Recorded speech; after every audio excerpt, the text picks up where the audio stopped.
నన్ను హ్రస్వరూపుడుగా మార్చడవా? ఇప్పుడే మాయమై నీ ప్రాణములు తీసేదా?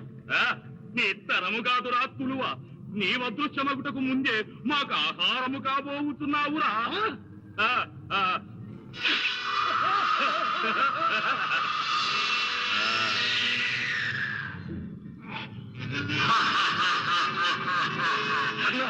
ఆలోచిస్తే ప్రమాదం. ఇంద్రుడి శక్తాయుధంతో వీడిని చంపు. ఆ శక్తి అర్జునుడి కొరకు దాచి ఉంచాను. అర్జునుడి సంగతి తర్వాత, ముందు వీణి అంతం చేయకపోతే తెల్లవారేలోగా మనమే అంతమైపోతాం. చంపు.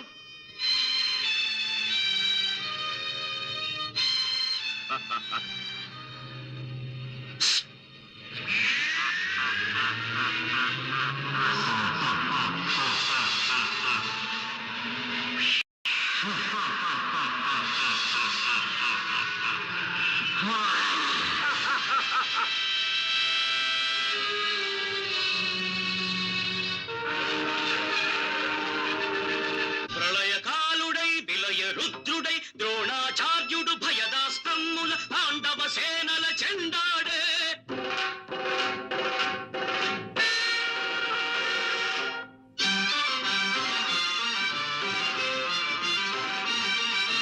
ధర్మజుడ సత్యమాడకున్న గురుడస్తమించడని హరి పలికే. అదే సమయమున భీముడు చంపెను అశ్వత్థామాహ్వయకరిని.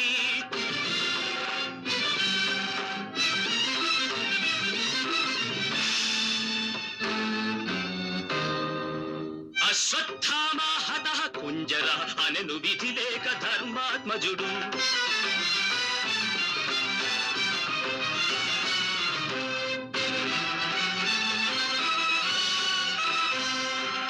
తనయుడే మరణించెనను శోక భారాన కురుడస్త్ర శస్త్రాలు ధరణి పడవేసే.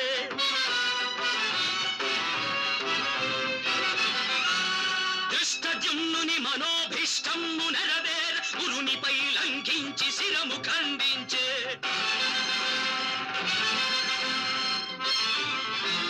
ద్రోణాంతమునుగాంచి కౌంతేయ ప్రథముండు అంతరంగమునందు కొంత శాంతించే.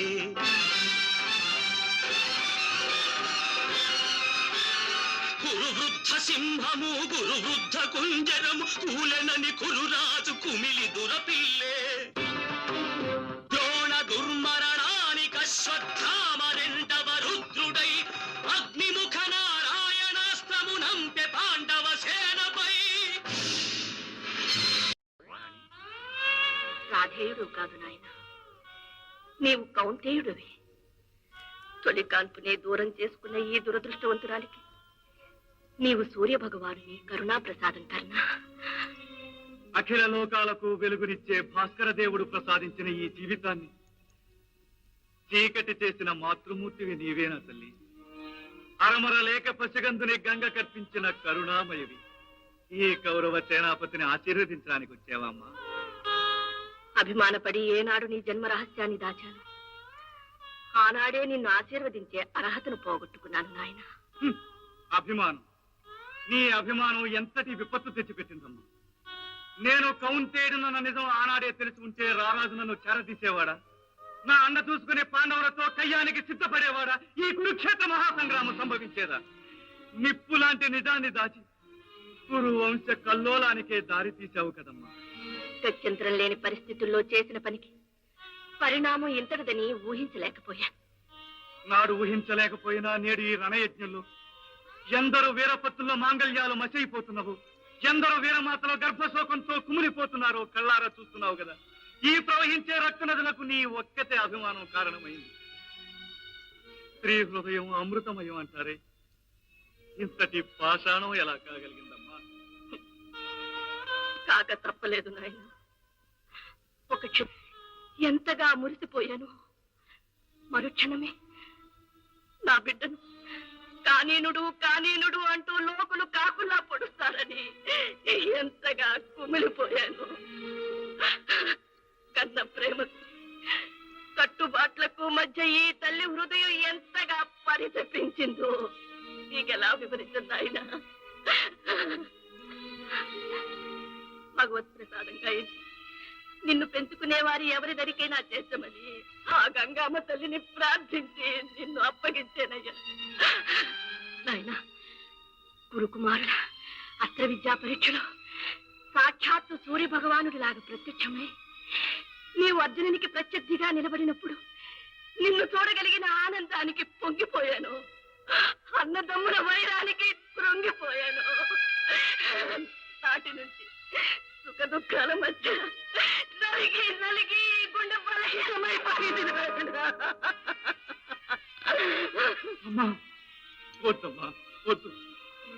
ఈ మాతృ హృదయ పరివేదన నేను భరించలేనమ్మా. కన్న తల్లి కోసం ఎన్నాళ్ళుగా నేను పడ్డ మనస్తాపం ఈనాటికి తీరింది. చాలమ్మా, చాలు.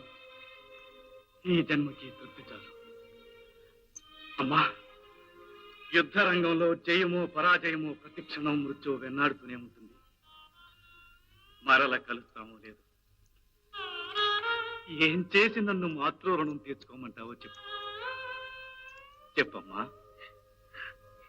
ఏమి చేయమని చెప్పగలను నాయన? నిన్నింత వాణ్ణి చేసిన సుయోధనను విడిచి నీ సోదరులతో చేరమని ఎలా చెప్పగలను? నీ సోదరుల పోరాటంలో ఎవరి చేతిలో మరణించినా నేను భరించగలను. నాయన, నాకు ఆ గర్భశోకం కలగకుండా అభయం నాయన. అమ్మా, కర్ణుని చేతిలో అర్జునుడు, అర్జునుని చేతిలో కర్ణుడో తప్ప ఇంకెవరి చేతిలోనూ ఎవరూ మరణించరు. మిగిలిన నలుగురు నా చేత చిక్కిన నీకు గర్భశోకం కలిగించని వాగ్దానం చేస్తున్నాను. నాయన కర్ణ, ధర్మగుణంలో నీకు నీదే సాటిగా నీ కీర్తి చిరస్థాయిగా నిలిచిపోతుంది నాయన. అమ్మా, యుద్ధంలో అర్జునుడు గెలిస్తే నీ కుమారులు లోకమెరిగిన పంచపాండవులే. నేను జయించినా నీ కుమారులం 5గురిని. యుద్ధ సమాప్తి వరకు నా జన్మరహస్యాన్ని ఎవరికీ తెలియనివ్వదు. మనుషులు దూరమైన మనసులు చేరువైన తల్లి కొడుకులుగా మన కథ చరిత్రలో మిగిలిపోని.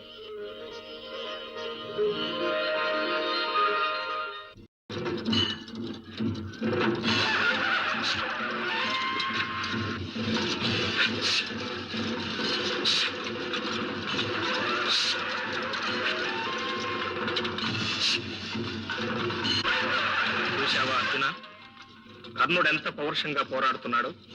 అటు పోనివ్వు బావా, ఆ పౌరుషం ఏంటో చూద్దాం.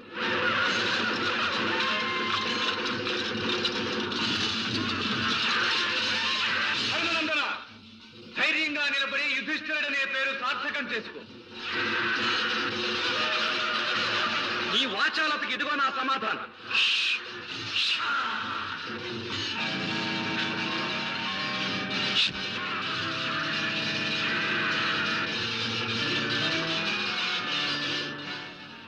బ్రాహ్మణ ధర్మమే గాని క్షాత్ర ధర్మం తెలియని వాడవు ధర్మజ. వీరుడెన్నడైనా విరోధికి వెన్ను చూపుతాడా? మిగిలిన నలుగురు నా చేత చిక్కిన నీకు గర్భశోకం కలిగించని వాగ్దానం చేస్తున్నాను. పోయిన వారిని చంపేంత హీనుడు కాదు ఈ కర్ణుడు. వెళ్ళు ధర్మజ, వెళ్ళి నీ తమ్ముడు అర్జునుని అండన ప్రాణాలు కాచుకో.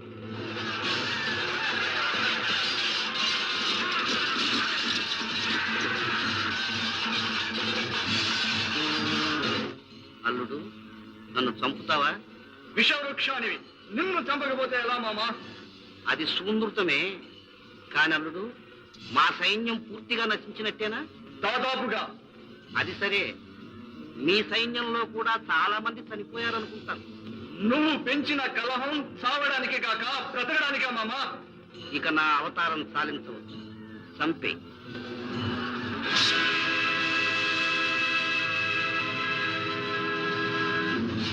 ఎదలో సిరుములేదో గుచ్చేసి పోతే అది